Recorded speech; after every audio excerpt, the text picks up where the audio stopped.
আমাদের থাকে 2a, এখানে থাকে cos, খেয়াল করে এখানে থাকে 2 পাই vt, 2 পাই vt, তাহলে কয়টা 2 পাই vt? দুইটা, তাহলে হইল 4 পাই vt ডিভাইডেড বাই একটা ল্যামডা আছে আর একটা 2 আছে, তাহলে 2 আর ল্যামডা গুণ করলে 2 ল্যামডা। আবার এখানে দেখো সাইন মাইনাস আছে, মাইনাস আর মাইনাসে মানে minus, 2 pi x, 2 pi x মানে 4 পাই x ডিভাইডেড বাই 2 ল্যামডা। ওকে, এখন জানো সাইনের ভিতরে নেগেটিভ থাকলে সেটা কি হয়ে যায়? বাইরে চলে আসে। সাইনের ভিতরে নেগেটিভ থাকলে সেটা বাইরে চলে আসে, তাই তুমি এই নেগেটিভটাকে সামনে লেখো, এই যে মাইনাস 2a, এখানে লেখো cos, 2 টু কাটো, তাহলে এটা হয়ে যাবে 2 pi vt divided by lambda, আর এখানে মাইনাস তো চলেই গেছে, এখানে লেখো sine 2 pi x divided by lambda, 2 pi x divided by lambda. এই হলো আমাদের রেজাল্টেন্ট ডিসপ্লেসমেন্ট, রেজাল্টেন্ট ডিসপ্লেসমেন্ট এটা। এখন আমরা এখানে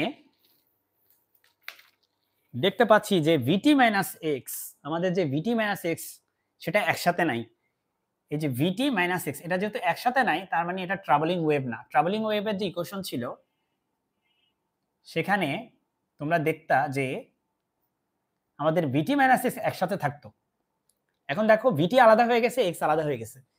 যদি vt মাইনাস x একসাথে না থাকে বা vt প্লাস x না থাকে, vt মাইনাস x বা vt প্লাস x না থাকে, তার মানে তুমি বুঝবা এটা কি ট্রাভেলিং ওয়েভ না, স্টেশনারি ওয়েভ। তাহলে এখানে তুমি যেটা দেখতে পাচ্ছ এটা একটা স্টেশনারি ওয়েভ, যেখানে যেখানে আবার একটা কাহিনী আছে। সেই কাহিনীটা হচ্ছে এই মাইনাস 2a, এই যে sine 2 pi x by lambda, এটাকে এক পাশে রাখো, আর cos 2 pi v by lambda into t একসাথে রাখো। ওকে, এখন খেয়াল করো এখানে এটাকে আমরা ধরবো a, পুরোটা হচ্ছে আমাদের জন্য a into cos 2 pi v lambda t।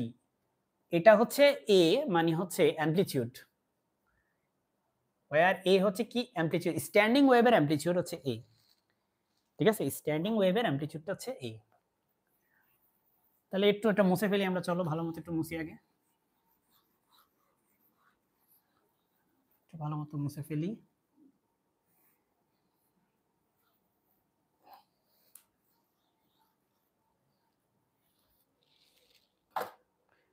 Standing ওয়েভের অ্যামপ্লিটিউডটা কিসের উপর ডিপেন্ড করে? আমি এটা আগেই বলছি, স্ট্যান্ডিং ওয়েভের অ্যামপ্লিটিউড ডিপেন্ড করে তোমার বিস্তারের উপর, সরি এক্স এর উপর।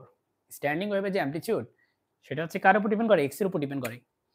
অ্যামপ্লিটিউডটা এখানে হচ্ছে তোমার minus 2a sine 2 pi x by lambda, এটা কার উপর ডিপেন্ড করছে?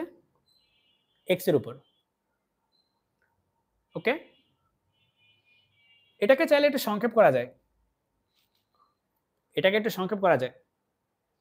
তোমরা জানো 2 পাই বাই ল্যামডা মানে কি? 2 পাই বাই ল্যামডা, অথবা এক কাজ করো এটাকে ওমেগা ধরো, এটা ওমেগা লিখতে পারো তুমি, তাই না? এই যে এভাবে দেখো, তুমি জানো যে 2 পাই, তুমি জানো যে v equal to f lambda, তাহলে f ইকুয়াল টু লেখা যায় v বাই ল্যামডা, তাই না? তাহলে এখানে তোমার আছে 2 pi v by lambda into t। তাহলে দেখো 2 পাই তো 2 পাই, v বাই ল্যামডা মানে কি? v বাই ল্যামডা মানে f ইন্টু t। তাহলে এটা হয়ে গেল a into cos 2 pi f t, অথবা এটাকে লেখা যায় a into omega, sorry cos, a into cos omega t। এটা হচ্ছে স্ট্যান্ডিং ওয়েভের কি? স্ট্যান্ডিং ওয়েভের ইকুয়েশন। ওকে, সো আমরা ডেরিভেশন করলাম, আশা করি তুমি বুঝতে পেরেছো। এটা আসলে জটিল কিছু না।